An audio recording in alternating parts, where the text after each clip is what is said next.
நீங்கள் SBS வானொலியின் தமிழ் ஒலிபரப்போடு இணைந்துள்ளீர்கள்.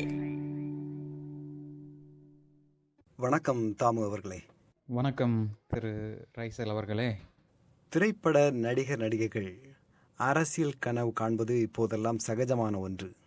இன்னும் குறிப்பாக சொல்ல போனால் அரிதாரம் பூசிக்கொண்டு அரசியல் ஆளுமையாக மாற வேண்டும் என்பது அவர்களின் ஒரு இலக்கு கனவாக மாறிப்போனது. இப்படியான ஒரு கருப்பொருளை நீங்கள் தெரிவு செய்து முனைவர் பட்டத்திற்கு அல்லது ஆங்கிலத்தில் சொல்ல போனால் PhD பட்டத்திற்காக தெரிவு செய்து ஆய்வு செய்து அதை சமர்ப்பித்து தற்போது புத்தகமும் வெளியிட்டுள்ளீர்கள். இப்படியான ஒரு தலைப்பை அல்லது இந்த மாதிரியான ஒரு கருப்பொருளை ஏன் நீங்கள் ஆய்வுக்கு தேர்ந்தெடுத்தீர்கள் என்று சொல்லுங்களேன். சினிமாவும் அரசியலும் என்ற இந்த தலைப்பை முனைவர் பட்டத்திற்கு ஏன் தேர்ந்தெடுத்தேன் என்றால், சினிமா நடிகர்கள் அரசியல்வாதிகளாக ஆவது என்பது ஒரு நூதன நிகழ்வு. இந்த நூதன நிகழ்வு உலகெங்கும் பல நாடுகளில் நடந்து கொண்டிருந்தாலும் கூட தமிழகத்தில் இது 50 ஆண்டுகளுக்கும் மேலாக தொடர்ந்து நடந்து வருகிறது. அது என்னை சிந்திக்க தூண்டியது. அது போக கடந்த 1996ஆம் ஆண்டு தேர்தலின் போது ரஜினிகாந்த் அவர்கள் முன்னிலைப்படுத்தப்பட்டது. அவர் மீது மக்களுக்கு இருந்து வருகின்ற எதிர்பார்ப்பு, அந்த எதிர்பார்ப்பை 20 ஆண்டுகளுக்கு மேலாக ரஜினிகாந்த் தொடர்ந்து தக்க வைத்து கொண்டிருப்பது போன்ற நிகழ்வுகளை உதாரணமாக கூறலாம். இதற்கு அடுத்தாற் போன்று என்னுடைய நண்பர்கள், உறவினர்கள் என பல மக்கள் சினிமா நடிகர்களால் தங்கள் ஈர்க்கப்பட்டு தங்களுடைய வாழ்க்கையை தொலைத்துள்ளார்கள், தன்னை அளித்துள்ளார்கள். இந்த மாதிரியான ஒரு நூதன நிகழ்வை நான் தொடர்ந்து ஆராய முற்பட்டேன். அதனை கல்வியியல் ரீதியாக அதற்கான காரணிகளை ஆராய முற்பட்டேன். அதற்காக என்னுடைய சூப்பர்வைசர் டாக்டர் பீட்டர் பாக்ஸ்லி அவர்களிடம் நான் உரையாடிய போது அவர் இந்த தலைப்பை நல்ல முறையில் ஆராய்ச்சி செய்து வெளிக்கொண்டு வர முடியும் என்று தெரிவித்தார். அதன் அடிப்படையில் இந்த தலைப்பை தேர்ந்தெடுத்தேன். அது தற்போது புத்தகமாக வெளிவந்துள்ளது. தமிழ் திரைப்பட உலகில், அது கடந்த காலமாகட்டும் தற்போது நிகழ்காலமாக இருக்கட்டும், எம்ஜிஆர், ஜெயலலிதா, ரஜினி, விஜயகாந்த், சரத்குமார் என்று நீங்கள் 5 திரை ஆளுமைகளை தெரிவு செய்துள்ளீர்கள். பலர் உள்ளார்களே, ஏன் இவர்கள் 5 பேரை மட்டும் தெரிவு செய்தீர்கள்? எம்ஜிஆர், ஜெயலலிதா, ரஜினிகாந்த், விஜயகாந்த், சரத்குமார் என இந்த 5 திரை ஆளுமைகளை ஏன் தேர்ந்தெடுத்தேன் என்று சொன்னால், இந்த 5வருமே நடிக அரசியல்வாதிகள். இந்த 5வருமே 100 படங்களுக்கும் அதிகமாக நடித்துள்ளனர். இவர்கள் ஆக்ஷன் ஹீரோஸ், அதாவது அதிரடி நாயகர்கள். இவர்கள் அனைவருக்குமே மிகவும் வலுவான நடிக ரசிகர் சங்கங்கள் உள்ளன. மேலும் இந்த 5 நடிகர்களும் வெவ்வேறு காலகட்டங்களை பிரதிபலிக்கிறார்கள். இந்த நிகழ்வு சினிமா நடிகர்கள் அரசியல்வாதிகளாகும் இந்த நூதன நிகழ்வின் வெவ்வேறு காலகட்டங்களை இந்த 5 நடிகர்களும் பிரதிபலிக்கிறார்கள். உதாரணமாக எம்ஜிஆர் மற்றும் ஜெயலலிதா இருவரும் 50களிலிருந்து 90கள் வரைக்குமான ஒரு காலகட்டத்தையும், ரஜினிகாந்த் 90களிலிருந்து 2000 ஆண்டுகளின் மத்தியிலான காலகட்டம் வரையிலும், விஜயகாந்த், சரத்குமார் 2000களின் மத்தியிலிருந்து இன்றைக்கு வரைக்குமான ஒரு தொடர்ச்சியை பிரதிபலிக்கிறார்கள். இவர்கள் அல்லாது ஜெயலலிதா என்பவர்கள் இந்த நிகழ்வின் பெண்முகமாக தெரிகிறார்.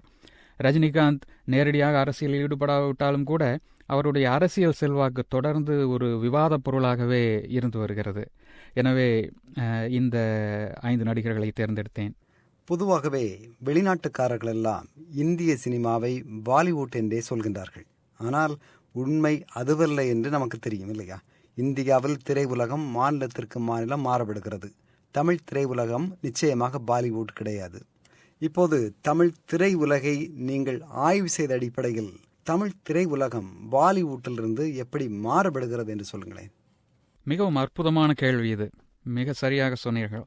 பாலிவுட் என்பதை இந்தியாவில் எப்படி பார்க்கிறார்கள், அயல்நாடுகளில் வாழும் மேற்கத்திய மக்கள் எப்படி பார்க்கிறார்கள் என்று நாம் முதலில் நோக்க வேண்டும். இந்தியாவுக்குள் பாலிவுட் என்றால் ஹிந்தி சினிமா என்பது யாருக்கும் விளக்க சொல்ல வேண்டியதில்லை, எல்லோருக்கும் தெரியும். ஆனால் அயல்நாடுகளில் வாழும் மேற்கத்திய மக்கள் பாலிவுட் தான் இந்தியாவின் ஒரே சினிமா என்று கருதி வருகிறார்கள். பாலிவுட் உலகத்தின் மிகப்பெரிய சினிமா துறை என்று கூட நம்பப்பட்டு வருகிறது. இதற்கேற்றாற்போல் மேற்கத்திய நாடுகளில் வாழும் ஹிந்தி திரைப்பட கலைஞர்கள், ஹிந்தி திரைப்பட விசுவாசிகள் அனைவரும் இது போன்றதொரு கூற்றை மிகவும் சாமர்த்தியமாக பரப்பி வருகிறார்கள். சமீபத்தில் ஆஸ்திரேலியாவில் ஒளிபரப்பப்பட்ட ஒரு நடன நிகழ்ச்சியில் கூட பாலிவுட் என்பது உலகத்திலேயே மிகப்பெரிய திரைத்துறை என்ற ஒரு கூற்று பரப்பப்பட்டது வெளிப்படையாக. இன்னும் சொல்லப்போனால் இந்தியாவிலிருந்து ஒவ்வொரு ஆண்டும் சற்றேறக்குறைய 1000க்கும் அதிகமான படங்கள் வெளிவருகின்றன. இந்த 1000க்கும் அதிகமான படங்களில் 50-60% மேலான படங்கள் தென் மாநிலங்களிலிருந்து வெளிவருகின்றன. பாலிவுட் என்பது 200 220 250 படங்கள் தயாரிக்கிறது, வெளியிடுகிறது. ஆக 80% அதிகமான படங்கள், இந்தியாவிலிருந்து உருவாகும் திரைப்படங்கள் பாலிவுட் அல்லாத படங்கள். அப்படி இருந்த போதிலும் கூட பாலிவுட் மக்கள் இந்தி சினிமாதான் மிகப்பெரிய சினிமா என்ற கூற்றை வெளிநாட்டவர் மத்தியில் பரப்பி வருகின்றனர். இது ஒரு வித கலாச்சார மேலாதிக்கத்தின் பிரதிபலிப்பாக கூட பார்க்கலாம். இன்னும் சொல்லப்போனால் இந்த தமிழ் படங்கள், தெலுங்கு படங்கள், வங்க படங்கள், மலையாள படங்கள் இவைகளின் கருத்தாழம், தொழில்நுட்ப மேம்பாடுகள் இவை பாலிவுட் படங்களுக்கு எந்த வகையிலும் சளைத்ததல்ல. இருந்தாலும் கூட இந்த பாலிவுட் விசுவாசிகள் இதனை மிகப்பெரிய திரைத்துறையாக முன்னிறுத்தி வருகின்றனர். அது ஒரு கவலை தரக்கூடிய விஷயம். தங்களுடைய கேள்விக்கு பதிலளிக்கும் பொருட்டு எப்படி தமிழ் சினிமா பாலிவுட் அல்லது இந்தியாவின் மற்ற திரைத்துறையிலிருந்து வேறுபடுகிறது என்றால், முதலாக மொழியியல் ரீதியாக வேறுபடுகிறது. நாம் பேசும் மொழி ஒரு தனித்துவம் வாய்ந்த மொழி. இந்தியாவிலேயே இன்னமும் உயிர் வாழக்கூடிய ஒரு தொன்மையான மொழி தமிழ் மொழி. அடுத்ததாக நம்முடைய லேண்ட்ஸ்கேப், விவசாயம் சார்ந்த ட்ராபிக்கல் லேண்ட்ஸ்கேப் அதை காண்பிக்கிறது. அடுத்ததாக நம்முடைய ஆடை அலங்காரம், அடுத்ததாக நம்முடைய திரைக்கதைகளில் இருக்கக்கூடிய ஒற்றை கதாநாயகர்கள். பொதுவாக தமிழ் திரைப்படங்களில் ஒற்றை கதாநாயகர்கள் தான் அதிகம் வெற்றி பெறுகிறார்கள்.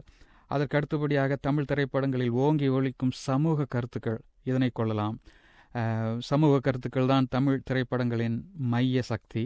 அடுத்ததாக தமிழ்னஸ் என்று சொல்லக்கூடிய தமிழை மையப்படுத்தி, தமிழனை மையப்படுத்தி தான் அனைத்து கதைகளும் இருக்கும். விஜயகாந்த் அவர்கள் டெல்லிக்கு சென்று பிரதமரை காப்பதாக இருந்தாலும் சரி, சரத்குமார் அவர்கள் இந்திய பாகிஸ்தான் எல்லையில் சென்று இந்திய நாட்டை மீட்பதாக இருந்தாலும் சரி, ஒரு தமிழனாக, தமிழ்நாட்டிலிருந்து செல்லக்கூடிய தமிழனாக தான் இருப்பார்களே தவிர வேறு எந்த மாதிரியான தமிழ் சினிமாவில் இருக்காது. அதற்கு அடுத்தபடியாக முக்கியமான ஒரு வேறுபாடு என்ன என்று சொன்னால், there is no transition from north to south. சில திரைநடிகைகள் வட இந்தியாவிலிருந்து இங்கும், இங்கிருந்து அங்கும் சென்றிருந்தாலும் கூட கதாநாயகர்கள் என்று சொல்ல போனால் ஒரு தமிழர் இந்தி சினிமாவுக்குள் நுழைந்து ஒரு சூப்பர் ஸ்டாராகவோ சுப்ரீம் ஹீரோவாகவோ வருவதற்குண்டான வாய்ப்பு அநேகமாக சுத்தமாக இல்லை என்று கூறலாம். அதே போல ஹிந்தி நடிகர்கள், மிக வெற்றி பெற்ற ஷாருக் கான் போன்ற நடிகர்கள் கூட தமிழகத்தில் தமிழ் சினிமாவில் தங்களுடைய வெற்றியை கோலோச்ச முடியவில்லை. இது ஒரு விஷயம்.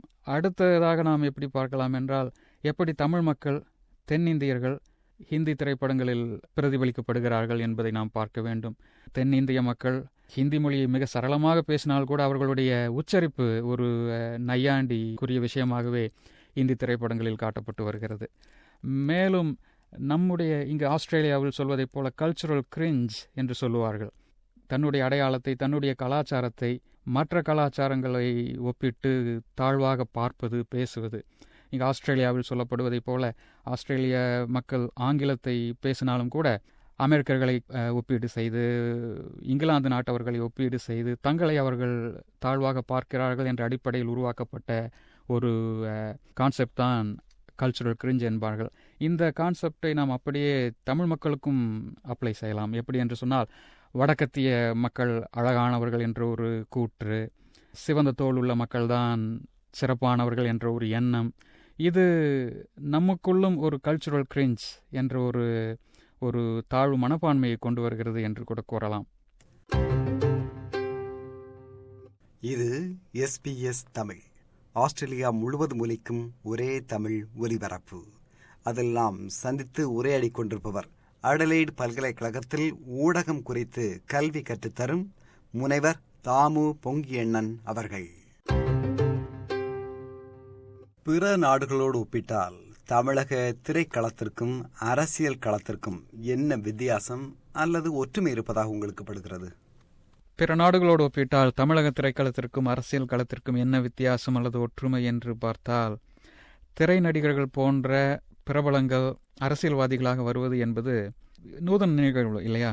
இந்த நிகழ்வு தமிழகம், இந்தியா போன்ற வளர்ந்து கொண்டிருக்கிற நாடுகளில் மட்டுமல்லாது அமெரிக்கா, ஆஸ்திரேலியா, யூகே போன்ற வளர்ச்சி அடைந்த நாடுகளிலும் இருந்து வருகிறது. உதாரணமாக ரொனால்ட் ரேகன், ஆர்னால்ட் ஷ்வார்ஸ்நேகர் போன்றவர்களை அமெரிக்காவில் உதாரணமாக கூறலாம். கிளெண்டா ஜாக்சன் என்பவரை யூகேவில் உதாரணமாக கூறலாம். அதே போல ஆஸ்திரேலியாவில் நிறைய ஃபுட்பால் பிளேயர்ஸ் அரசியல்வாதிகளாக உருவெடுத்து வருகின்றனர். பாடகர்கள் அரசியல்வாதிகளாக உருவெடுத்து வருகின்றனர். இதே மாதிரியான ஒரு சூழல் வளர்ந்து கொண்டிருக்கிற நாடுகளிலும் இருக்கிறது. பாகிஸ்தானில் கிரிக்கெட் பிளேயர்ஸ் அரசியல்வாதிகளாக வருவது, பிலிப்பீன்ஸ் நாட்டில் சினிமா நடிகர்கள் ஜோசப் எஸ்ட்ரடா, வில்மா ஸ்ட்ரெக்டோ சாண்டோஸ் போன்றவர்கள் அரசியல்வாதிகளாக இருந்து வருகிறது. அதே போல் இந்தோனேஷியா நாட்டில் நிறைய செனட்டர்ஸ் முன்னாள் நடிகர்களாக இருந்து வருகின்றனர். ஆக இது பல நாடுகளில் இருந்து வருகிறது. அரசியல்வாதிகள் முன்னாள் நடிகர்களாக இருப்பது என்பது பல நாடுகளில் இருந்து வருகிறது. ஆனால் தமிழகத்தில் என்ன ஒரு வேறுபாடு என்றால், தமிழக அரசியல் முழுக்க முழுக்க திரை நடிகர்களையே சார்ந்திருக்கிறது. ஒரு நடிகர் தொடர்ந்து சில திரைப்படங்களில் வெற்றி பெற்றுவிட்டால் அடுத்ததாக அவருக்கு எழுப்பக்கூடிய ஒரு கேள்வி, தாங்கள் எப்போது அரசியலுக்கு வருவீர்கள் என்பதுதான். ஆக இந்த ஒரு எதிர்பார்ப்பு ஊடகங்களில் மட்டுமல்லாது மக்கள் மத்தியிலும் இருப்பது போன்ற ஒரு உணர்வு அனைவருக்குமே இருக்கிறது. எனவே இந்த ஒரு விஷயத்தை தான் நான் மிகவும் வேறுபாடுள்ள ஒன்றாக நான் பார்க்கிறேன். அடுத்த வேறுபாடு என்ன என்று பார்த்தால், மற்ற நாடுகளில் நடிகர்கள் அரசியல்வாதிகளாகும் போது ஒருவித சர்ச்சையை கிளப்பி வருகின்றனர். இங்கு அந்த சர்ச்சை அவ்வளவாக கிளம்புவதில்லை. என்ன செய்கிறார்கள் என்று சொன்னால், தங்களுடைய திரை ஆளுமையையும் அரசியல் ஆளுமையையும் நல்லபடியாக இங்குள்ள தமிழக நடிக அரசியல்வாதிகள் தக்க வைத்து வருகின்றனர் என்பது என்னுடைய எண்ணம். அடுத்து, அகடமிக் உலகில் அல்லது கல்வி தளத்தில் உங்களின் புத்தகம் என்ன வரவேற்பை, பார்வையை, விமர்சனத்தை பெற்றுள்ளது? இது புத்தகமாக வெளிவருவதற்கு முன்பு 9 வல்லுநர்களால் ரிவ்யூ செய்யப்பட்டது. அதில் பெருவாரியான வல்லுநர்கள் தெரிவித்த கருத்து என்னவென்றால், இந்த புத்தகம் மிகவும் முக்கியமான ஒரு புத்தகம், கலாச்சார படிப்புக்கும் திரைத்துறைக்கும் மிகவும் முக்கியமான ஒரு புத்தகம். இந்த புத்தகம் பாலிவுட் தான் இந்தியாவின் ஒரே திரைத்துறை என்ற ஒரு பொய் கண்ணோட்டத்தை, அயல்நாடுகளில் இருக்கும் ஒரு பொய் கண்ணோட்டத்தை தகர்த்தெறியும் என்று விமர்சிக்கப்பட்டது. அடுத்தபடியாக ரசிகர்களை வெறும் கல்லிபிள் டியூப்ஸ், வெறும் டம்மிகளாக பார்க்காது ரசிகர்களை ஒரு ஆக்டிவ் பார்ட்டிசிபென்ட்ஸாக இந்த புத்தகம் கையாண்டிருப்பது ஒரு புத்துணர்வு அளிக்கக்கூடிய ஒரு முயற்சி என்று விமர்சித்தார்கள்.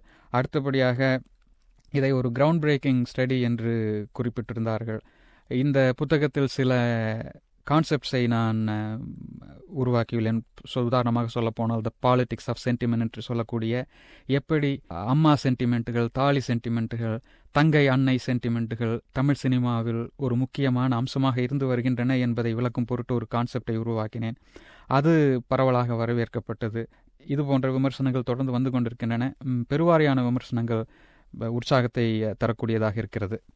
மிக்க நன்றி தாமு அவர்களே. உங்களது புத்தகம் எப்படி எழுதப்பட்டது என்ற கதையோடு அந்த புத்தகத்தில் என்ன உள்ளது, முக்கியமாக நீங்கள் என்ன சொல்லியுள்ளீர்கள் என்பதை வரும் வாரங்களில் நேயர்கள் செய்மெடுக்க உள்ளார்கள்.